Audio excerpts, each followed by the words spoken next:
समुंदर की गहराइयों में नीला नाम की एक सुंदर जलपरी रहती थी। उसकी चमचमाती नीली पूंछ और सुनहरे बाल उसे और भी सुंदर बनाते थे।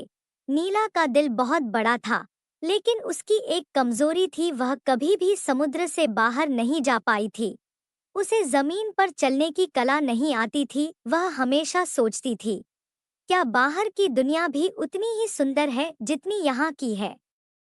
एक दिन नीला समुंदर की सतह के पास तैर रही थी, जब उसने देखा कि एक लड़का किनारे पर बैठा कुछ लिख रहा था। वह लड़का था रोहन, जो बहुत बहादुर और समझदार था। उसकी सबसे बड़ी ताकत थी उसकी मदद करने की भावना, लेकिन उसकी एक कमजोरी थी, वह बहुत जल्दी परेशान हो जाता था। नीला ने हिम्मत जुटाई और रोहन के पास गई। उसने रोहन से कहा, मुझे बाहर की दुनिया देखनी है, क्या तुम मेरी मदद करोगे? रोहन ने बिना सोचे समझे हामी भर दी। उसने कहा, मैं तुम्हारी मदद करूंगा, लेकिन हमें सावधान रहना होगा क्योंकि समुंदर में एक शैतान ऑक्टोपस रहता है, जिसका नाम है क्रूर। क्रूर एक बहुत ही चालाक और शक्तिशाली ऑक्टोपस था। उसकी सबसे बड़ी ताकत थी उसकी लंबी और मजबूत बाहें, लेकिन उसकी कमजोरी थी उसकी लालच। उसे किसी को खुश देखना पसंद नहीं था। जब उसे पता चला कि नीला और रोहन समुंदर से बाहर जाने की योजना बना रहे हैं, तो उसने उनके रास्ते में अड़चन डालने की ठान ली। नीला और रोहन ने योजना बनाई कि वे समुंदर के किनारे एक गुप्त रास्ते से जाएंगे ताकि क्रूर को पता न चले।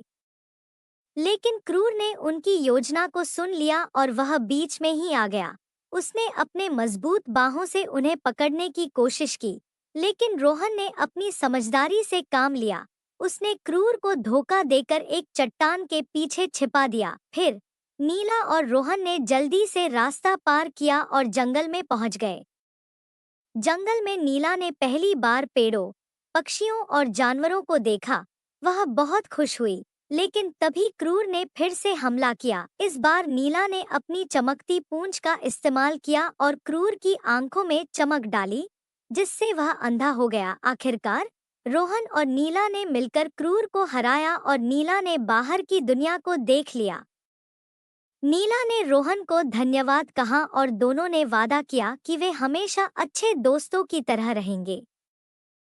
नीला और रोहन की इस कहानी से हमें यह सीखने को मिलता है कि अगर हम मिलकर काम करें, तो कोई भी मुश्किल हमारा रास्ता नहीं रोक सकती। तो बच्चों, ये थी नीला और रोहन की कहानी। उम्मीद है आपको ये कहानी पसंद आई होगी। अगर हाँ, तो हमारे चैनल को सब्सक्राइब करना न भूलें और अगली कहानी के लिए तैयार रहें।